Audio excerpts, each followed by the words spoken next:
Music, dance, theater. It's time to take a seat on the aisle with Tom Alvarez.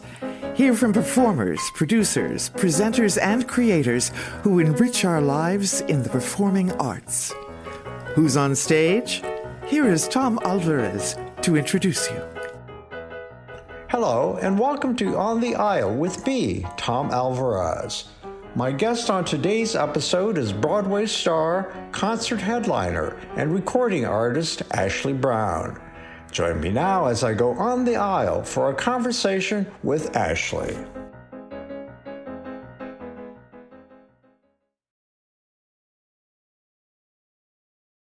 I feel like we've met. Have you played Indy before? Yes, but it's been a minute. I haven't been there in about 10 years. Oh, really? And was it at the Cabaret by any chance? The Cabaret, the Columbia Club, or the ISO? Do you remember? I can't remember what my last, but it was definitely with the ISO. There are several number of venues, actually. We've got Feinstein's at the Hotel Carmichael, the ISO. We have the Palladium, the Center for the Performing Arts in Carmel. And then the Cabaret was at a place called the Columbia Club, and now they have their own home, and they're just the Cabaret. And Shannon Forsell is the artistic director there. So you played with ISO before, right? Yes. Okay. I've done a couple of times. It's just been a minute since I've been there. That's cool. I was just curious because I just feel like I've seen you. Yesterday on my walk, I listened to a number of your songs. So that was fun. You have your soprano voice. And I didn't see Mary Poppins, but I can see you in that role with that particular voice. And you've done it how many times? Well, I opened it on Broadway, and I was in the show for 2 years. So it was 8 times a week, 2 years. So it was a while. But it was such a special time in my life and a role that has stuck with me and will forever. I'm in the concert that's coming up. I'm singing a few songs from Mary Poppins that are super, super special to me. Yeah, it's a role that changed my life. And yeah, it was an awesome, awesome experience. Well, the reason that we're talking is to give my listeners a sense of what you will be performing. You will be appearing with the ISO Pop series led by Jack Everly, conductor Jack Everly, and you will be here the 21st and 22nd. Is that correct? That is correct. So what are some of the other pieces you'll be doing? So it's very exciting. Jack Everly and I have known each other for a really long time. And we just really work well together. He's become a dear friend. He actually gave me my very first concert out of college. I was with the Indianapolis Symphony right out of college. He, took a chance on me and has started this whole other aspect of my career. And so I always love being back with Jack. But we've put together a really, really great show that we're doing some Disney, some from Mary Poppins. And I also have this awesome Disney medley that has a lot of familiar songs that Barton put together for me a while back. We're doing some standards, some American songbook standards that, a lot of people will know. We're doing a lot of upbeat numbers. We're doing some Frank Sinatra. We're doing Gimme Gimme from Thoroughly Modern Millie. We've built this show to kind of really hit almost every genre you could possibly imagine. Yeah. What do you like about working with Jack? We have such a history and there's such a comfortability between the two of us where he knows I'm going to show up prepared and I know he's prepared, and we're truly making music in the moment. Mm-hmm. And it's really special. It's a special experience as a singer. And I think the audience feels and the orchestra feels it too, that I know what his breaths mean and he knows what my breaths mean. And we're just in sync, and it's really special because that is the difference between doing a concert and working on Broadway is the Broadway, it's amazing, but the orchestra is down in the pit and it's like the same thing every night. And which is awesome. But I think concert wise, I'm on stage with these amazing musicians and on stage with Jack, and we're truly making music together in the moment. It's really special. And of course, you're aware of his long run with Hello Dolly on Broadway. Oh, yes. Oh, Yeah. yes. It's incredible. Yeah. So let's back up a bit. Where did you receive your training? I think I know, I read your bio, but I don't want to misspeak, so I'll let you tell me. So I went to the Conservatory of Music in Cincinnati and I got my BFA. Yes. Yeah, CCM, go Bearcats. Uh-huh. Um, but I got my BFA there in musical theater. Well, I know that a lot of your classmates or a lot of the alums from that school are all over Broadway, are all over show Hmm. business. So Yes. it certainly has made its mark, in the entertainment world, turning out performers who hit the stage when they graduate. Isn't that true? Yeah. It's so true. And that's actually, I grew up in Gulf Breeze, Florida, a really, really small town, and nobody in my family is in the business or sings or so I was kind of just flying by the seat of my pants on how to audition for schools and where do I want to go. And I was lucky enough to have parents that were able to take me to New York. And I remember going to like a few different Broadway shows and I would read the bios in the program. And I'm like, what is the CCM place? Every single Broadway show that I go to, there's at least 2 to 3 people from CCM in the show. So I remember going back and like doing research to see like where this school is, what the school is about. And thankfully I got in when I auditioned to get into the program. But that's literally how I found CCM was like, I went to New York and was like, where is CCM? I need to go there so I can be on Broadway.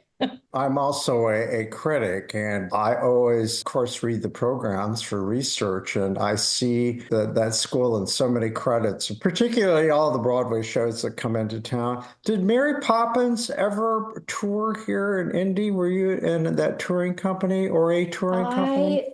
I I did not. I toured, but I just did the Okay. Chicago run, and then the Los Angeles run, Okay, and then so I you didn't do left. one of those cross-country bus and truck, well, planes too, but one of those kind of tours, huh? No, I no. mean, it seems like they're always reviving it. I don't know. Maybe that's in my imagination. It's so ubiquitous that, well, of course, it's done in God knows it's done in community and educational theater. It's very, very Yeah, popular. they released the rights, Disney on Broadway did, and so they're able to do the show regionally. So that's probably Yeah. what you're seeing.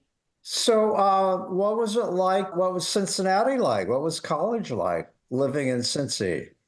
I mean, coming from being a Florida girl, I had so many people be like, "Why are you coming to school in Ohio?" But I mean, there was a reason. The school was incredible. I mean, like I said, it spits out so many talented people. My 4 years there were tough, but I think in a good way. I think it really got me ready for the business side of this business, that it's more than just singing, dancing, and acting. It's about showing up and how to represent yourself and how to like audition well and also not only book the job, but do the job well. It's all different skills. And so I wouldn't say that every day was sunshine and rainbows, but it got me ready. And so I'm very thankful for that. I presume they taught you what professionalism was or is and what it means. Yes, and kind of toughened up my skin a little bit to be able to come to New York. And as many yeses as I've had and the successes I've had more no's than yeses, and I've even had success. So it's all about being able to handle that and to keep picking yourself back up. And it taught me a lot about that and life skills. Of course, I still have to work at it every day. Sometimes, not every audition ends in a yes. And so it's all about continuing to reinvent yourself and get back out there and, just keep moving. So, when did you graduate or when did you leave the school? 2004, I graduated. So it's been a Okay, minute. 20 years. So I know. Gosh, tell that me sounds about these crazy. 20 years. Tell me about your career. You know, I'm I I'm very, very grateful. I had big success right out of the gate. Right after I graduated CCM, I did a Disney show called On the Record. I graduated college 2 weeks before I got this audition and then eventually got the offer. I went on to play Belle and Beauty and the Beast on Broadway as my debut, and then I went on to play Mary Poppins. And I was doing 8 shows a week for about 7 years Oh my without goodness. stopping. And so I took a breath, and that's when my concert career kind of took off. I kind of wanted to go see who Ashley was on stage as a singer, as a performer, and not playing these iconic roles, even though it was like the most amazing gift ever. But I think I kind of threw all that being like, do I even know how to walk on stage not in costume and like just as myself? And so that was very interesting and intriguing to me to embark upon and to do these concerts. And that's what the gift of these concerts have given me is I can sing all these different styles. I can just talk to the audience from my heart and tell stories. And it's crazy to hear like 20 years of experience that I have and 20 years of, ups and downs. And I mean, there's definitely been some very amazing highs and amazing lows. I say amazing lows because, it's like you learn from them as hard as they are. I've been fortunate enough to have an amazing family. I have two sweet, sweet girls. I have an 8-year-old and a 1-year-old. Oh. So I feel like, I'm not taking necessarily the traditional Broadway gal path, but I wanted to do it my way. And I'm very proud of myself. It's a lot of sacrifice on both ends. And I don't mean sacrifice in a negative way. I mean, I took some time away to have a family. Having a family was very, very important to me. And then sometimes, I have to sacrifice my times with my girls to go and be back on Broadway and do those things. But I also want to show them that their mom is following I'm following my heart and doing what I trained my whole life to do. And I'm doing something that really makes me happy. And I hope that for them. Are you a single mom? No, I'm married to Okay. a man named Daniel, and actually who I met in college. Oh, really? Yeah, so we met in What does college. Daniel do for a living? He's in marketing. Okay. So he's in a Well, different, that's handy to have in the that's household. right. Does he help you with your business, your brand? A little bit, he gives me advice here and there, but he works for a company called Diageo, which is an alcohol brand company. Okay. Okay. So he heads up Guinness beer. I know more about beer than I ever thought I would Oh, know. wow. So you've got a But refrigerator that's always full, I bet, huh? for sure, for sure. So do you live in Manhattan? We live about 10 miles outside of the city in the suburbs. So I can Okay. see Manhattan from my back window right here, So my are you piano in room. you're in New Jersey? Yes. Okay. Well, for our listeners, we're on a Zoom call, and so I see that you're in your office living. I see some art on the walls. I've Yep, my got some piano too. room, Oh, my that's music room. wonderful. I would expect that. It looks like a performer's space. But you know what I love most about it Yeah. is it's my childhood piano, and it's been in my family for a really long time. And when my parents recently, well, I guess it's been about 3 years now, sold our childhood home because they didn't need all the space. I'm the youngest of four, and they don't need all that space anymore. So they got rid of their big house. And I'm like, so I had this piano shipped to me from Gulf Breeze, Florida. Oh my. And now my little girls are learning piano on it, and it's my favorite. I How love it. special is that? Any predictions? Are they interested in what mommy does? I mean, are they little entertainers? Do they put on shows? What's the scoop? It's the 1-year-old, she's still, TBD, we'll see what her personality ends up being. But my oldest, Emmeline, is a beautiful singer. Like, she has a great ear. She sometimes when she's singing her favorite song, whatever that might be, sometimes it's Little Mermaid, sometimes it's Taylor Swift, she starts it in the right key. So I know she has a good ear. I try not to press it, just because it's what Sure. I do. I don't want to be the show mom that's like, you have to do what I do. Mama So if Rose. exactly, I don't want to be that. I was lucky enough. My mom had no idea like what to do with me other than support me and like put me in choirs and voice lessons and all that stuff. And I feel like that's why I still love it so much, as I was never made to do it. I did it always because I loved it. What grade is she in? Emmeline is in 3rd grade. Okay. Well, has she been in any plays, pageants, anything yet? She was in her first play. She was in Little Mermaid Junior this past Uh-huh. year.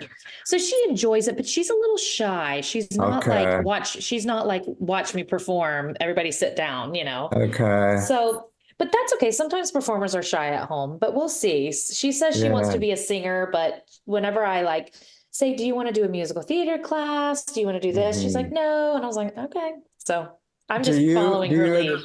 do you expose the girls to a lot of theater, concerts, symphony? What do you expose them to shows? Absolutely. Hmm. I feel like Emmeline is just getting to the age where I can take her to the city and we go see Broadway shows, where she gets it, can sit through Oh, it, how all that kind of stuff. special.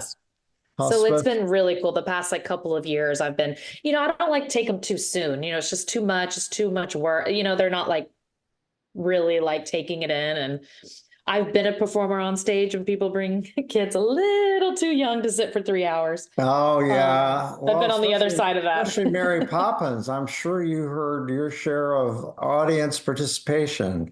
Absolutely. Those matinees were very involved, but I love it. I Yeah. mean, the little kids coming to the show, I mean, it's amazing. I love it. And I hope kids come to in our indie show.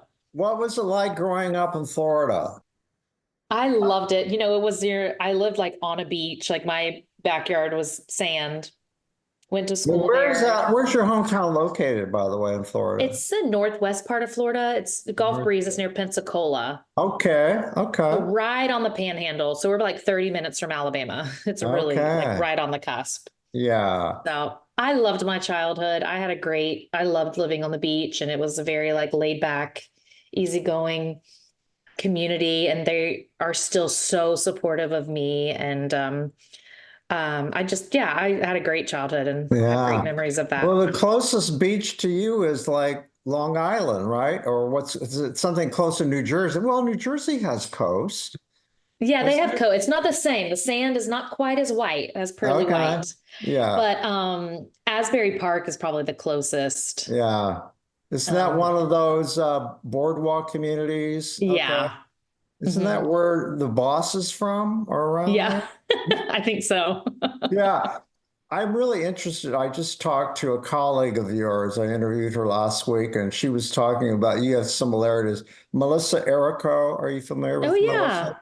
Yeah, well, Melissa was talking about, when she transitioned and, she went to New York and what that was like.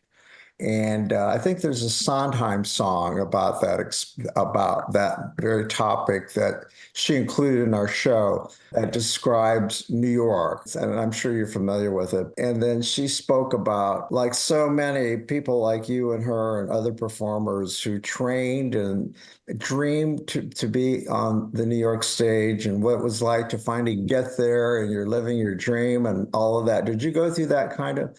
It sounds so romantic to me, that's the dream of a lot of theater students to end up in New Hmm. York. Is it everything it's cut out to be? It is in a way, but I mean, again, I don't want to, I did get that moment. And so I'm very grateful because I have a lot of friends who would ask me, like, is it everything you thought it would be? Because we were on the same path for so long and it doesn't happen for everybody. And so I'm very, very grateful for that. And I don't take it for granted or talk about it lightly because I Sure, realize that it doesn't happen to everybody. Again, does that come with lows? Absolutely, because I think everything happened to me so fast and so quickly. I was just kind of like, oh my gosh, I didn't Mhm. realize this was going to happen so quickly.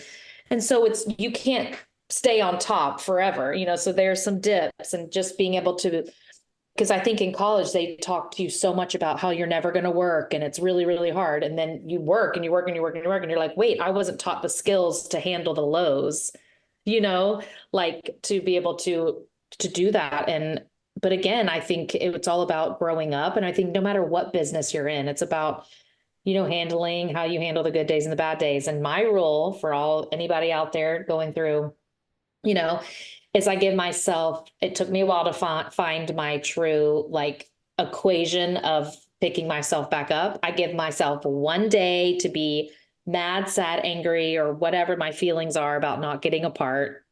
I give myself one day and I move on. But I Mhm. acknowledge the feeling, I acknowledge the disappointment or whatever that is I'm feeling, and then I move on because I think for a while I kind of ignored that I was that upset or kind of was like, I'm fine, whatever. Deep down, I wasn't. And so what I've learned is like letting myself like truly mourn whatever I didn't get and move on. Hmm. and literally kind of do this to it. Be like, okay, that's done. Moving on. And again, that comes with time, right? And perspective. But yes, I Hmm. did get that. I'm very thankful I got that moment of getting my one-way ticket to New York City, auditioning for Broadway, getting Broadway, and walking to that first rehearsal just on cloud 9,000, if that's a thing. And how many years did you spend in total on Broadway, that first part of your career? It was about 6 to 7 years. That's a long time. That's a long Yeah. time. Yeah. And so did you continue during all that time? You know, you were under contract, so that you couldn't exactly freelance, but did you get a lot of offers from people wanting you to do this and that and the other?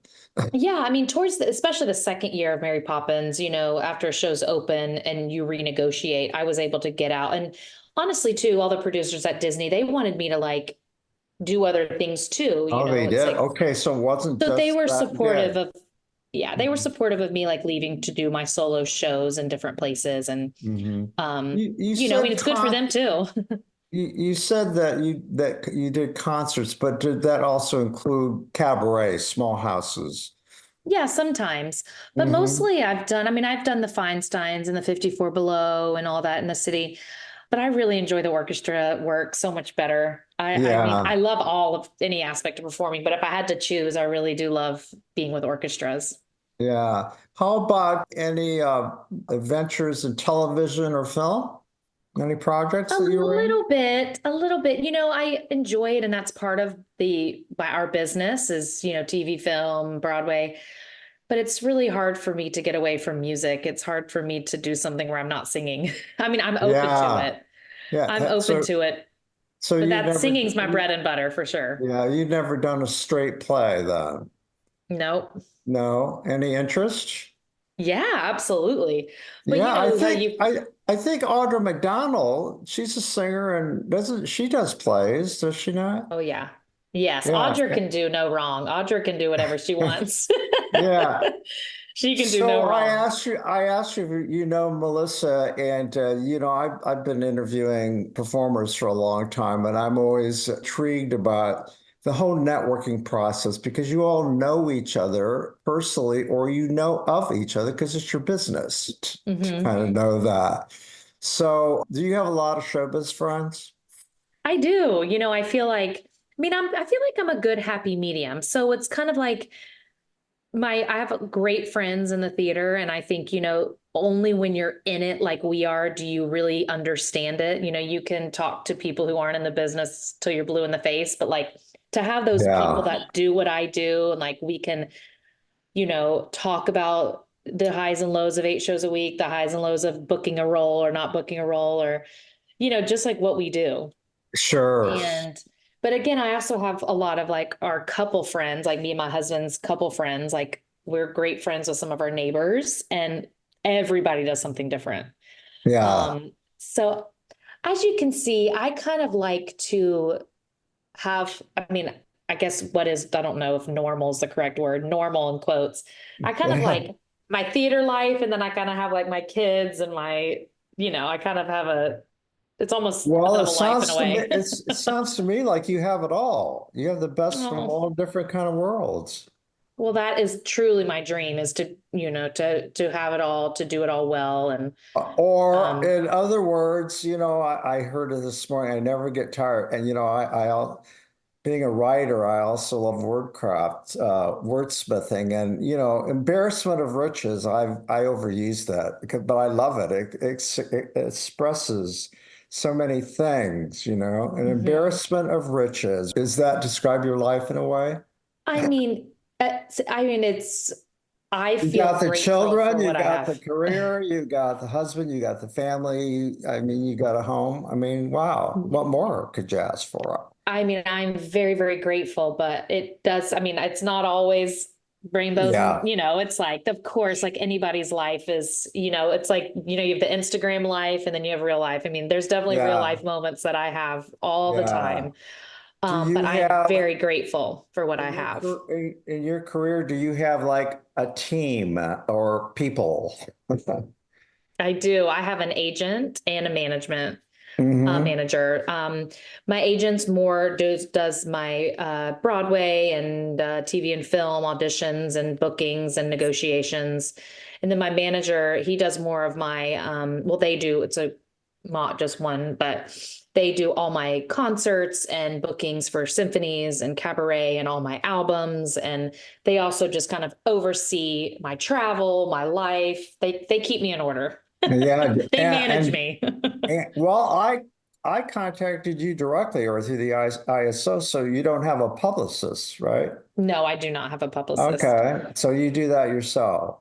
Well, Yeah, I just kind of it depends. If I'm going back into a Broadway show or there's something where I kind of sure, need a push, I'll have a publicist. But for the most part, every symphony I go to or something, they have their own in-house, and so we kind of go that sure. route. How many symphonies have you performed with? Orchestras, would you say, throughout your career? Wow. I mean, I'd say there's probably very few that I have not hit. I Oh, mean, I've been very lucky. I mean, and I've been in the Royal Albert Hall in London and Japan. So I travel even outside of the United States. I feel like I've hit all the big one. I mean, I'm sure there's some out there that I have not. yeah. Um, but I actually know for a fact there are, but I mean, I've done Cincinnati, the New York Pops, New York Phil, Carnegie Hall. I've done Indy, Chicago, Dallas, Houston, National Symphony in DC. I've done the Hollywood Bowl Orchestra. Did you ever do Yeah. Jack Everly's Fourth of July concert or Memorial Day concert in DC? No, I have not, but I want to. But it's very starry. It's a very starry, celebrity driven July 4th out there with Mr. Jack. So, I mean, I get it. But I would Yeah. love to do that one time. Well, I'm sure he'll hear this, so we'll put a B in his bonnet. No, he invited me a couple of times and it was just extraordinary. I can't, Oh, it's I amazing. still savor the like that experience. So what is it like? Describe what it's like to perform with a symphony orchestra behind you. Typically, what is it, 70 and 90 pieces, maybe? What does Yeah. that feel like?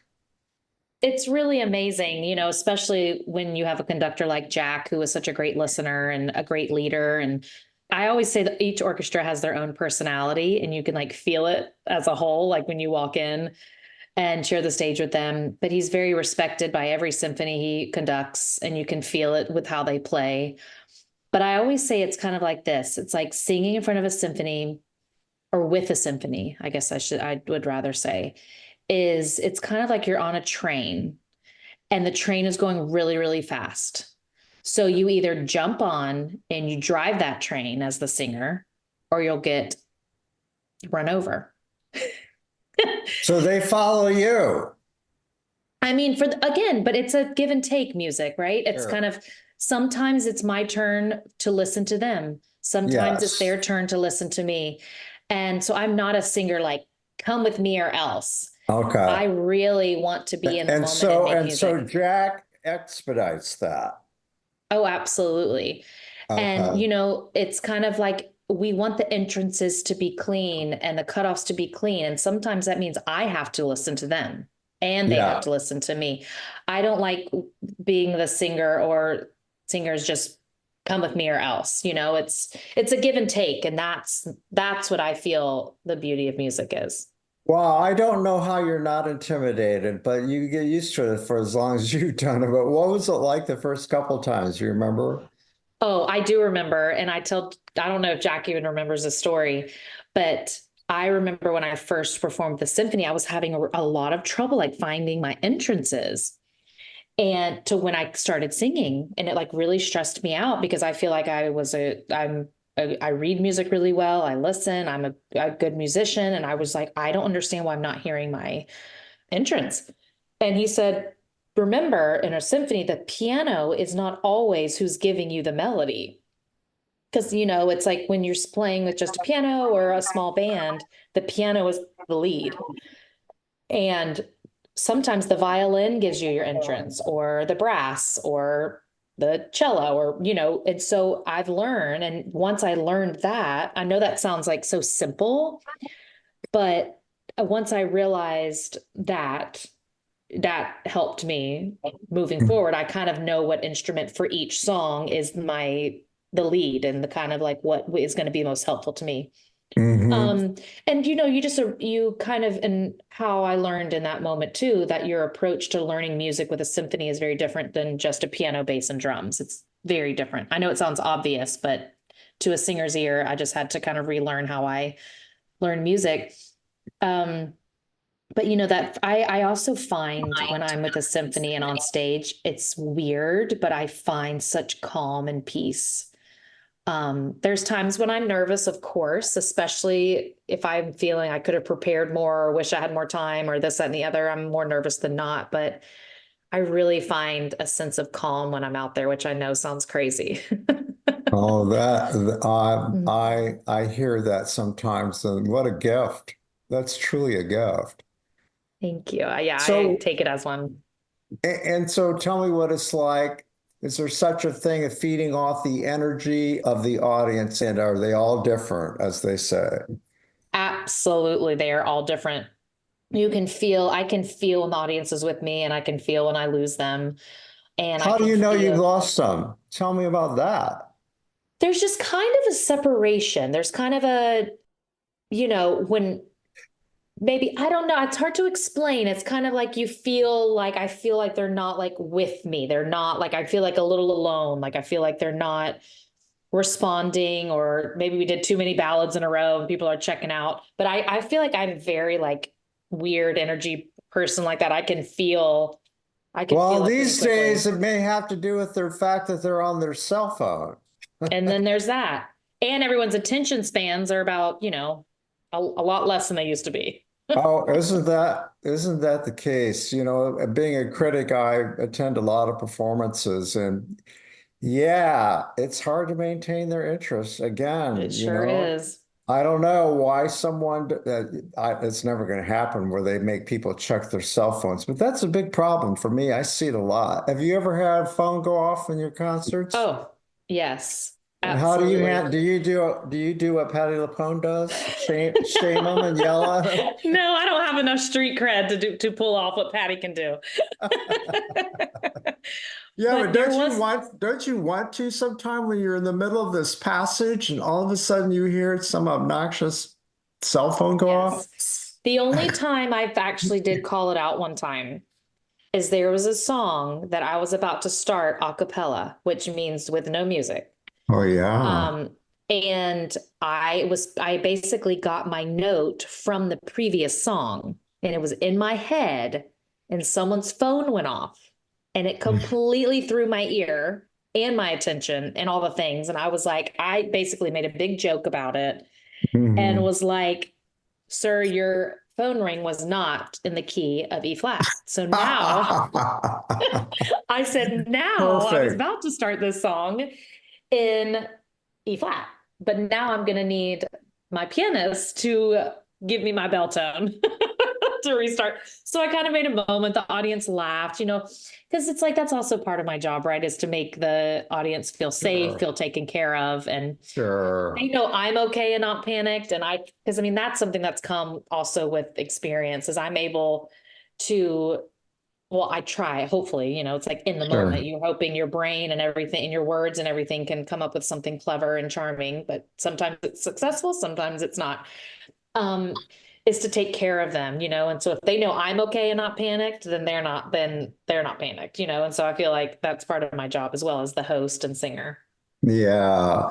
Well, it looks like it's time to wrap this up. So, thank you so much for fitting me into your schedule. And I'm hoping we can drop this show enough time for people to buy their tickets to the Indianapolis Symphony concert that you're headlining. And for those listening, you can get your tickets at indianapolis.symphony.org. So, Ashley, what would you say to those who know your name and those who don't about what they can expect? I think that people who know me are gonna know that there's gonna be certain songs that they know I'm going to sing and I'm going to sing them, and it's going to be very exciting. However, I'm doing a lot of new charts and not a lot of new songs that I've not done before. And I'm also surprising the audience with a song by the amazing Richard Sherman, who just passed, who wrote all the music to Mary Poppins. He actually wrote a song for me that plays at Disneyland after the fireworks, and he wrote it specifically for me, and I'm going to be debuting that song that evening, and it's very, very special because, as we know, he just passed recently. Sorry. Yeah. Yeah, so he was really special to me and to my career, and I feel so lucky that I was able to spend as much time with him as I did. And so I guess for the people who don't know me, I love to have fun. I love, what I do. I love making music, and I'm really excited to be back in Indianapolis. And we're just doing so many upbeat songs, so many new Broadway songs, some Frank Sinatra, some Disney, we're just kind of all over the place, but in a good way. So hopefully they come to the symphony to get to know me a little bit better. Well, it sounds like my cup of tea, and I'll be there, I think, Saturday night performance. So I look forward to seeing you on that stage. And I don't know if you're aware, but there's been a big personnel change in the symphony. A lot of young players, a lot of people retired because of COVID. So I think you're going to find the energy of all these the vitalness of all these younger musicians is, I constantly hear from those who've been going to the symphony a long time that it sounds better and better and better each time they hear it. So that's my impression as well. So anyway, great to meet you, great to talk with you, and I hope you have a wonderful day. Thank you so much. Great to talk to you too. Our thanks go out to our media sponsor, Urban Times. Urban Times is a monthly news magazine which serves as the official neighborhood newsletter for 16 Indianapolis neighborhoods, offering news about development, arts and entertainment, and from the business community. Who will take center stage on the podcast next? Your seat on the aisle with Tom Alvarez awaits. Follow Tom on Facebook, Instagram, Twitter, and TikTok, and make sure to visit tomalvarez.studio. Watch Tom every other Thursday on Lifestyle Live on Wish TV, and make sure to listen every week here on the All Indiana Podcast Network.